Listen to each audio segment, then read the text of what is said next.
That real deal, raw uncut. Still chasing PBs cause it's never enough. Medium light, graphite for the subtlest bites. Sun bright, blue skies, not a cloud in sight. It's dynamite when I drop, and the school ignites. Pinning them down on the hop, cause he's taking off flight. Hello everybody, this is Oliver Nye here. Welcome back to my new YouTube channel. Thank you guys that have already hit the subscribe button. And if you guys haven't already, please do me a huge favor and go ahead and do so. Turn those notifications on, like this video, and leave a comment below.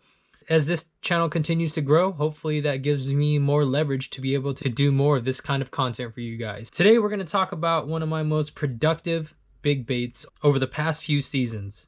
Those of you guys that are not familiar with it, this is the Defiant Swimbait. Comes in two sizes. The first I'm holding here is actually the 247 size. Now this is a 9 3/4 inch long swim bait, or 247 millimeters. And yes, originally that was mislabeled as a 232. Somehow that got through the cracks on the team there on the labeling and such. So just to eliminate that confusion, the 232 and the 247 are pretty much the same bait, but it has always been 247 millimeter. And then you have the relatively new size. This is the Defiant 210. So 210 millimeters brings it to 8 1/4 inches in length. This bait's about 2 ounces or so, give or take, depending on the sink rate. And the 247 is roughly about 6 ounces. Pretty sizable baits. All right, and you guys have seen videos over the course of the past few years on fish caught on both sizes of this bait now, and most of those early catches were caught utilizing the stock jig hook system. So those of you guys that are new to this bait and this content will notice how I actually just plucked this whole jig hook system right out from outside of the harness there. So there's a tube sitting in this dorsal slit where this stock jig hook system, and it comes in a little package in the boxes with this little keeper pin.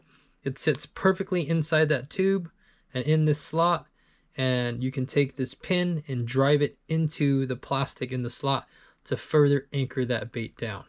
So they designed this bait to achieve a few things here. Number one was the fishability of a jig hook. So those of you guys that have fished similar baits in the past with a fixed jig hook system know what I mean when I'm talking about fishability and being able to fish this bait non-weedless open hook system through cover, whether that's rock piles or whether that's brush or trees or over grass. That single jig hook made it very fishable. Now the issue is, when you hook a fish on a big, heavy, soft plastic bait like this with an attached jig hook system, you still have the weight and the leverage of this big hunk of plastic working against you. And there have been too many times in my own experience where I've lost fish because they've been able to clear their head out of the surface of the water or above the surface of the water, shake their heads violently, and utilize that heavy weight of this bait to throw the hook.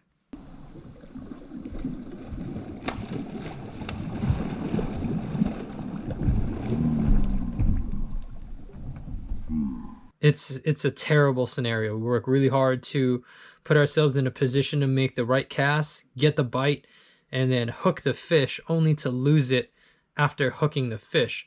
So the biggest one of the key features of this whole system with these baits is the fact that once you hook a fish and it comes up,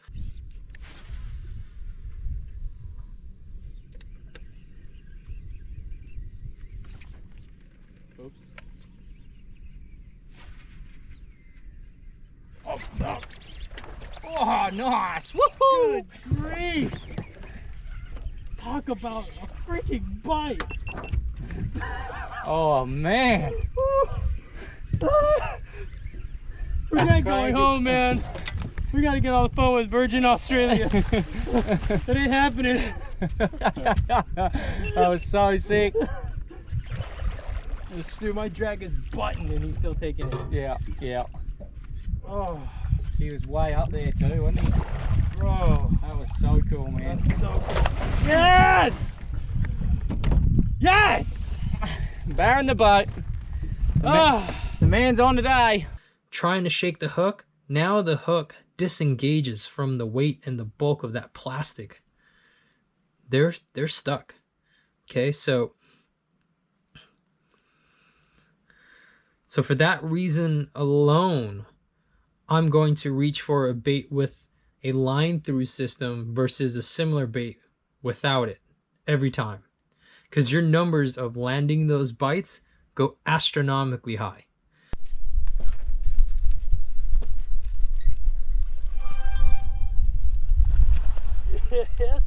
Yes.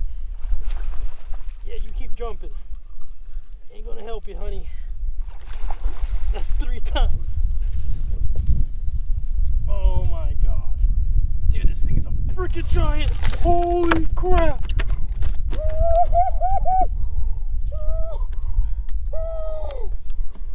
Oh my goodness. Oh my goodness. One of the problems of having a single jig hook system, okay, let's use this one for a visual example here, is that that's a lot of bait. That's going to come through rocks, weeds, grass, much nicer. However, there are scenarios where you're going to get bit on this big hunk of plastic, almost 10 inches in length here, and they're going to get something other than that single hook. Now, when those fish are really positively charged and actually engulf this whole thing, that works beautifully. But most of the time, as you guys see when you're throwing a big bait, these fish are not in that mood. So you're trying to coax a bite from them, and they might just come out of curiosity or territorial reasons and come up behind the bait, underneath the bait, sideways to the bait, and grab a part of the bait, namely the back half, that doesn't have a hook in it.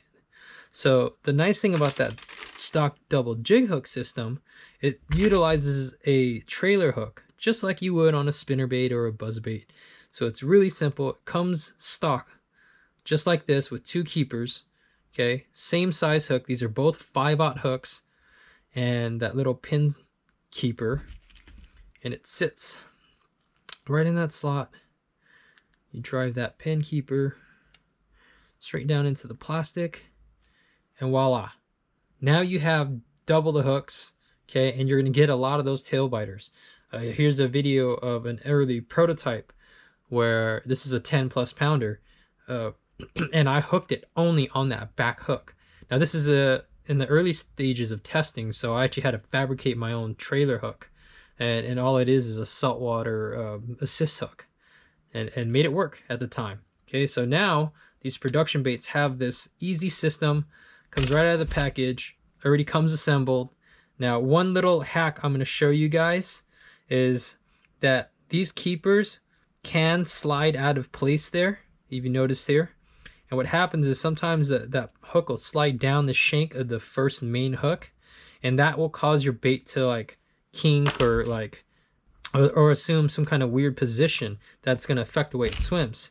So an easy hack is taking that Zap-A-Gap glue that I like using for attaching soft plastic baits to jig heads, and just hitting both sides of these stoppers with just a little bit of gap for that hook to move around, so that the trailer hook is no longer able to slide past that point on the main hook. Okay, that's going to eliminate a lot of issues for you guys. So Zap-A-Gap glue, another reason to have some on board. I'll leave a link in the description below. I find it on like Amazon and eBay. It's pretty cheap. I would suggest keeping it to this 1/4 ounce size, because it's kind of like that tube of chapstick that I've never gotten to the bottom of. If you get the full size bottle, they tend to clog up and then just dry up before you ever get to the bottom. So the 1/4 ounce bottles are a lot more efficient for me. And once again, I don't like calling myself cheap. We use the term frugal because it sounds a lot better. All right, so that's one way to rig these baits. Now, another way to rig these baits, and here's one of the nice features about this bait, is if you notice the top of the head or the front of the nose here, that to utilize that top hook system, you can actually go through the top hole with your main line, come out the dorsal fin. Now you have an effective bait for bumping the bottom and keeping that bait in contact with whatever cover you're fishing. But if you're fishing higher in the column, let's say you're throwing the slow sink or even a moderate sink, but you're fishing it fast and you have fish coming up from underneath to consume the bait, well, the versatility of having that bottom entry point and coming out the belly is really going to shine. And a lot of times when they're eating it like that, and here's some videos of barramundi eating this exact bait, exactly like that, with a single treble hook coming off the belly. That was cool. That was very cool. When it jumps, just net it.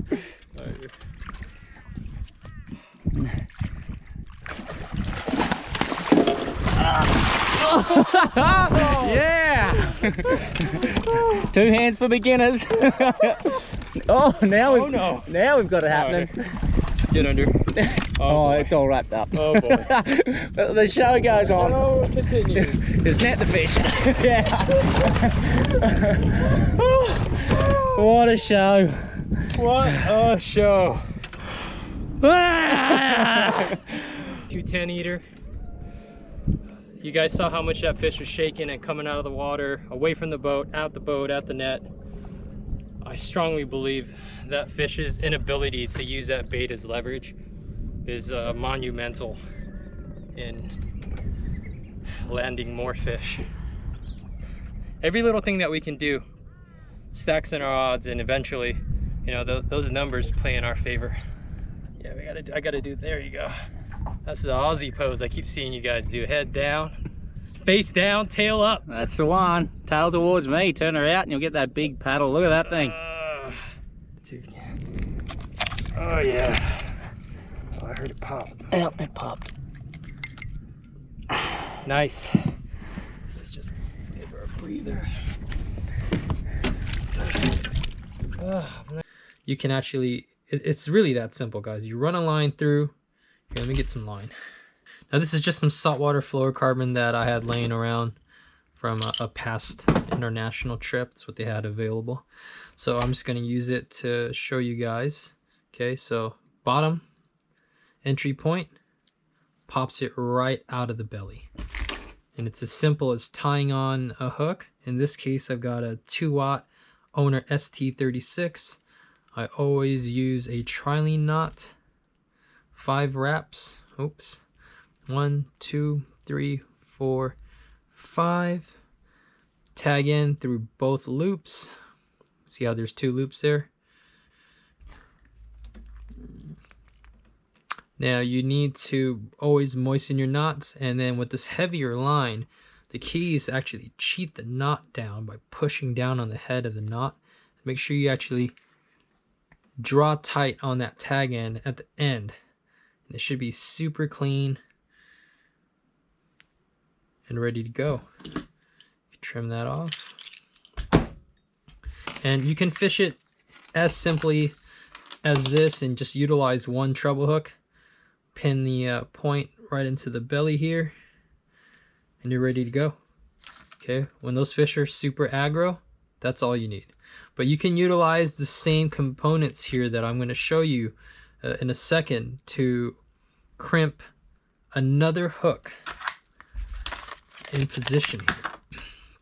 And when I'm running 2 trebles here, this is something that we use for muskies, was running 2 trebles on the bottom. We're fishing super fast. I'm trying to fish this bait fast. So 2 mods here. I've got a big tungsten sinker on the nose of it just to get this thing down. And as you can see, it's got a free floating stinger hook on the nose. The weight keeps it pressed up against it nicely. But look at that bad boy. Little tail gunner action, huh? So, yeah, we got a cute little muskie here. All fired up. This is a little one. And when I put it on the board. Look at that. Nice little spotted St. Clair muskie. Great Lakes strain. Cool as that, huh? And you notice the orientation of the hook here. on treble hooks, you always have that one point that lines up with the eye of the hook itself. That's the one that I like to put into the belly. And right here is about where my placement point is. Okay, so you're going to have 2 hooks sitting flush like that, utilizing the same crimping system here that I'm about to show you guys. All right, so there's a couple of options for rigging bottom hooks. And once again, for guys that are fishing fish that are coming up from the bottom, primarily to eat their baits, especially like a slow sink with those barramundi that you guys saw in our Big Bear Dream series, or guys fishing largemouth, fishing these baits over submerged brush, cover, grass beds, etc., etc. That's going to be a highly effective way to get one of those hook points into their mouth. Oh, guys, you got it. That was sick as hell. I got it. Oh shit, sorry, dude. Oh, dude, that was fucking insane. Oh my god. Dude. Yes, buddy. Damn, it's like you just put the hook in its mouth. I did. You're like, boom. Dude, she clobbered it. Oh, that was insane. That was up there, dude. That was up there. That was up there with that hydro wave on the dockfish, man. Oh my god. Okay, so I had this fish follow me. All right, came to the boat alongside the Defiant, and I just kind of like brushed it right in front of her face, and she just opened her mouth, and I had the hook in her. So that's one option. And another option, if you guys saw that crazy video on the Big Bass Dreams channel where I hook a 9-pounder on a Defiant 210, and it actually had, and I actually had the reel seat come loose and the reel popped off my hand. I actually caught it on a Defiant 210 in a moderate sink in the carp color, but I had it rigged with one single owner treble. And I believe what I had on there was a number 1 or a 1-0. Set the hook and the reel popped off the reel seat just from me being negligent. And somehow, dude, we got her. This is probably gonna be a double. Like, that's a good fish.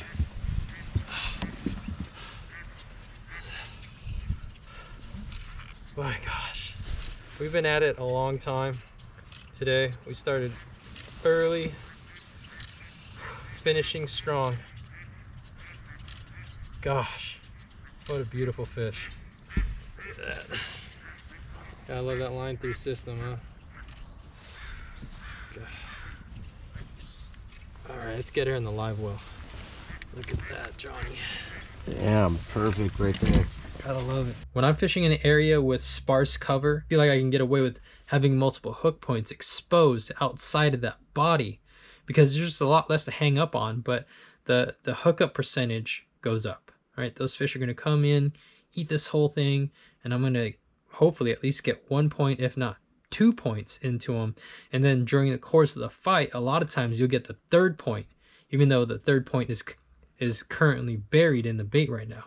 That's something that people don't realize. And I never understood why guys were so willing to cut a hook point off of their rig, because what they don't realize is during the fight, that initial hook point, let's say you hook that fish on this point only, could work its way out. And a lot of times you're going to rehook them with this point or this point. But if you eliminate that hook point altogether, your chances of maintaining that hookup drop by 33%. It's simple math. I see it all the time. You see it in the tuna fishing stuff with the pencil poppers and the stick baits. You see it across the board. 110 guys. Look at how many times you have fish that get hooked in the mouth, and then through the course of the fight, that initial hook rips out and you happen to keep it hooked on one of the other hooks. Same kind of circumstance happens with big baits. So I have never liked the idea of eliminating any of my hook points on trebles. Okay, so that's my take on that. But what do I know? All right, so a single treble hook in that slot worked really well for us there. So that's kind of a nice compromise. All right, you're gonna get a higher hookup percentage on a treble versus a single in most cases. And on a bait this size, I really don't feel like it's terribly necessary to have a trap hook, although they do short bite these as well, especially if you're fishing smallmouth. And yes, we've caught smallmouth on this bait.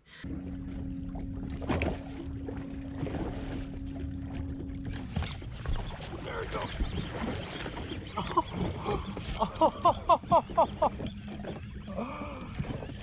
Yes. Oh my goodness. Look at that. Yo. That's not a muskie. That's a tank smallie. If you're fishing spotted bass or smaller largemouth, they will have a tendency to nip at the back half of the bait behind the hooks. Okay, but it is actually the same size stock hooks on both baits. Okay, 2 double 5/0 jig hooks. So if you are worried about short bites, that is still a great option there. You see that second hook sits pretty far back. But another option that I have been working on is kind of a hybrid. All right, you see this here. Now this has got a jig hook with a treble. That might look familiar to you guys that have been following the Big Bass Streams page and have seen that 17-pounder video. Okay, I'm fishing a Magnum at the time, and that was a bait that I caught a ton of fish on, only on the back hook. Okay, the problem with that particular bait was if you only fish the jig hook, guys are straightening them out. And what's interesting is if you actually go back and look at the footage.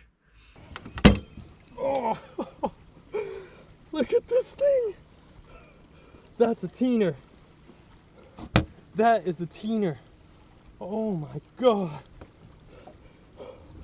Oh my god. This fish is a freaking beast. Look at that thing.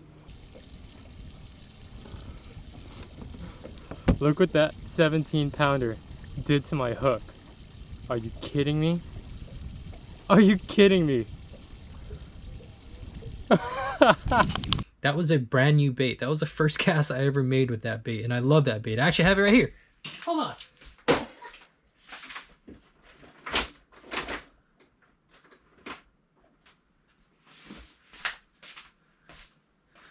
Voila! Look at her. Okay, this is the actual bait. Now, what you can't see is that I actually had to bend that original jig hook back into place, because even from fighting one fish with my drag fully locked, that jig hook had opened up, even though, and I had a different treble hook on it at the time. I had a Owner ST, gosh, what is it, 58, which is their 3X model. It only goes up to 1/0 size. And I had 2 points of that treble hook in the top of her mouth and the jig hook. Even after distributing the pressure from the 2 treble hook points and the jig hook, this jig hook still wanted to open up. And there's another video that I'm not sure if I'm going to be able to show you guys or not, but my man Ryan Block actually hooked a monster bass, his PB actually, and he hooked it only on the back hook here. And if you notice, I attached the bait, or the trailer hook at the time, directly to that trailer hook system, and I actually never had an issue with that. I had never lost the fish on that, but in this case, he lost an absolute monster.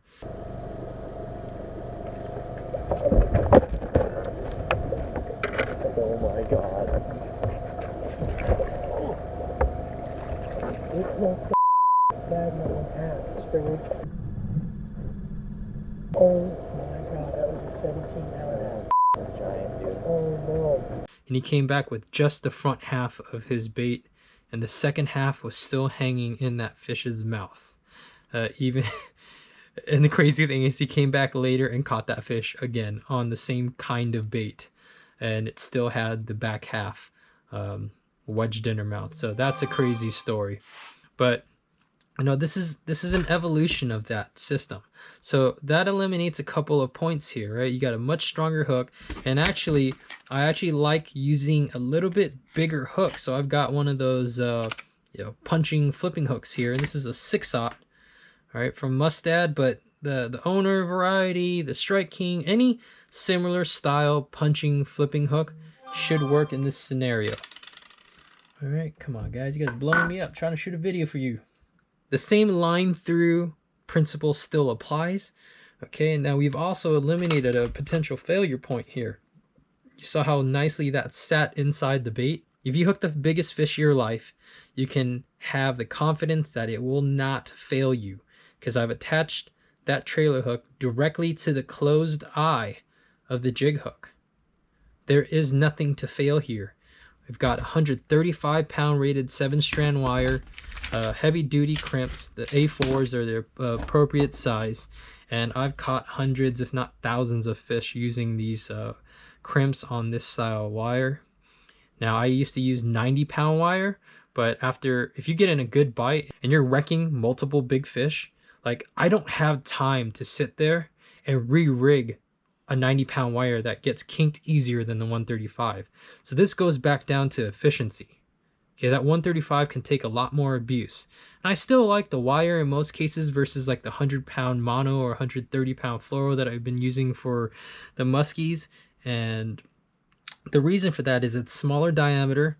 It's really easy to handle. So, and if you notice here, I've got a pretty big loop, because the first time I tried it, I pushed this crimp flush all the way up to the hook point system, but now it started impeding with that keeper that's on these flipping hooks. So I just made one simple mod, made that loop longer so that the actual crimp itself sat further down in the shank, and that allows me to still use this tube and get it to sit perfectly straight. All right, and now that treble, if you look right there, all of that sits nicely inside that slit.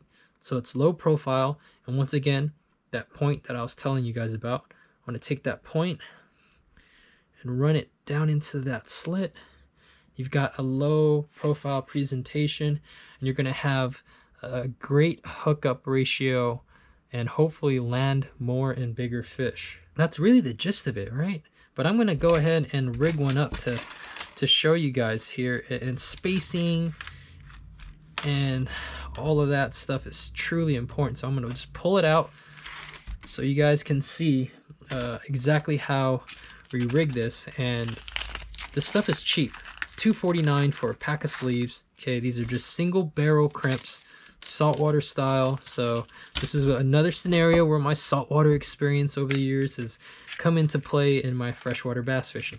Okay, and then you got a spool of 7-strand wire, 135 pound. This stuff is cheap too. Can't be more than $5. And this is 30 feet of it. You can do a lot of baits. So besides the sleeves, the wire itself, you will need a high quality pair of crimping pliers or swedgers.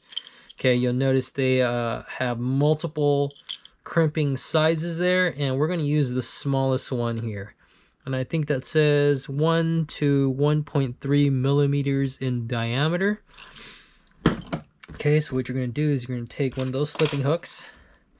Okay, take your wire, slide a sleeve on there, go through the eye. It doesn't really matter if you go up from the bottom or the top, but give yourself plenty of slack. Like, this stuff's cheap. Like I said, you can make your life a little easier by giving yourself some more slack to play with. Okay, and remember, you want to leave a little bit extra loop to account for clearing that barb so it sits back in that original tubing. So that looks good about right there. Now the key with crimping for me, and I learned this from the saltwater boys, is to never crimp the actual edge of the crimps, because that could bite down into your wire or whatever your leader material is. So I always go just shy of it. See how I'm just shy of it? What that's going to do when I crimp it down is that's going to create like this beveled edge. So you notice those edges, that edge now flares out instead of biting down into the wire to potentially compromise your connection there. And then you want to make sure you're using the same kind of position on the other end of the wire. And some guys have a theory that if you rotate it 90 degrees, you're creating two different anchor points for that crimp to bite into the wire. This is what I've always used, and it hasn't failed me when I've taken my time and done it correctly. So I'm going to continue using the same angle. You notice there, it almost looks like I have one big solid crimp, because if you notice the nose of these crimps here, they're kind of narrow. And then I'll come down in the middle and secure it in place there. So like that's not going anywhere. All right, and then once I actually pinch it down right here a little bit to make the profile a little bit smaller, you see it'll sit nicely, just like the pre-rigged one I have below. And you see it doesn't take much space between the main jig hook and the treble, so you can actually cut it probably about right there. All right, and then depending on what size treble hook you prefer, oh, let's take one of these. The 2/0 looks like a really good size for the 247 especially, so we're gonna rig this one up here with the 2/0. And all you're gonna do is take another crimp, and you notice here how close that is, so that's gonna sit pretty far down. And then pay attention once more to where that third hook point lines up with the eye.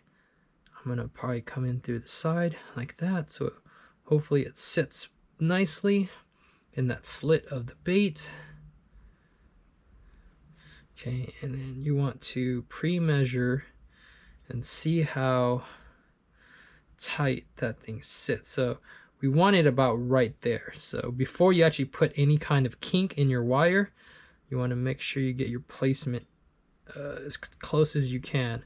So you want to draw tight on your tag end on your wire, and see that's a little bit, actually that might be perfect.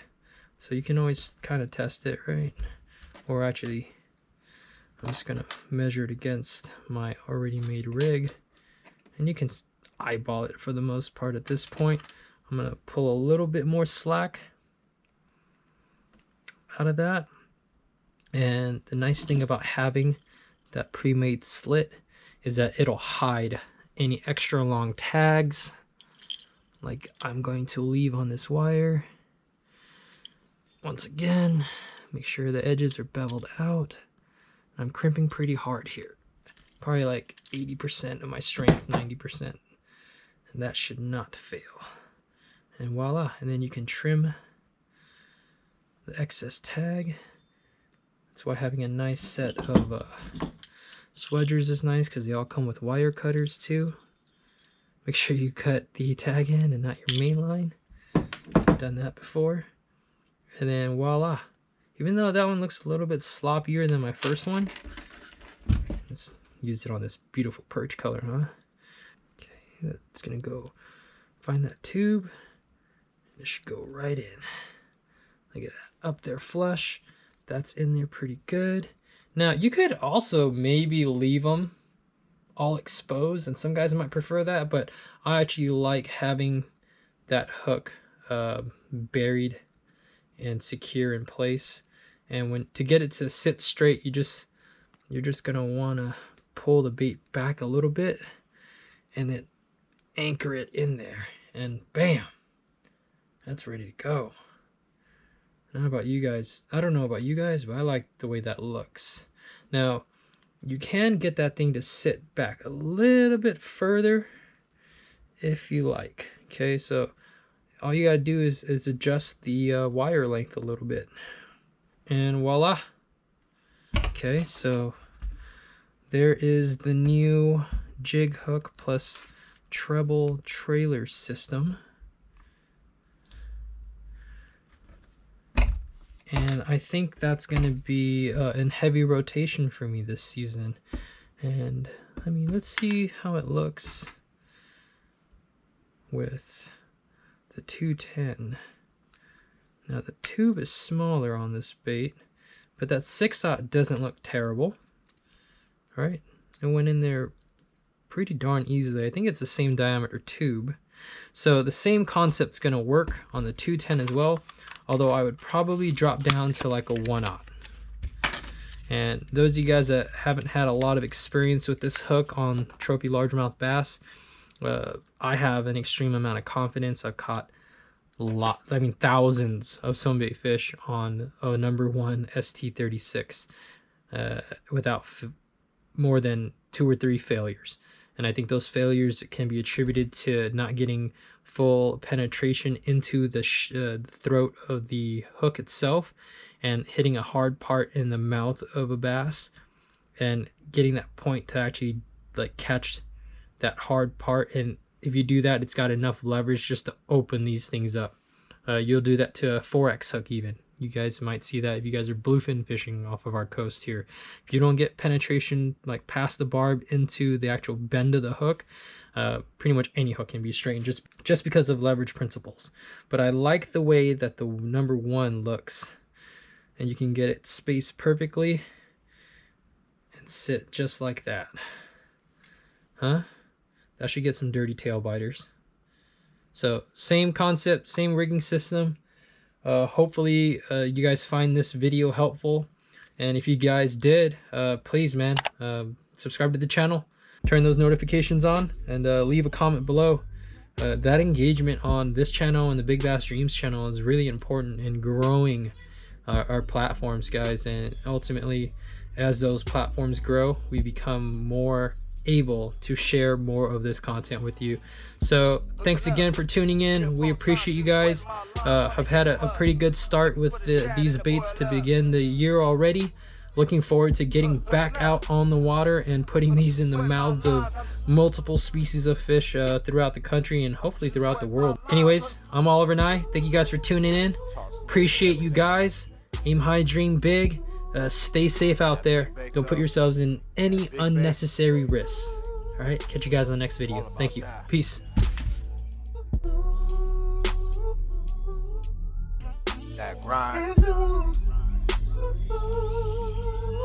that moment.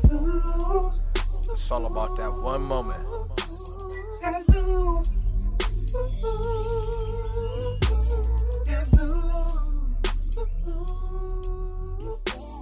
Yeah, PBs and the 17s, heavyweights, the whole dream team. Since the pub did my own thing, started in a rental, now I'm fishing on a dream machine. Thick lines plus big baits, put them together, they all equal heavyweights.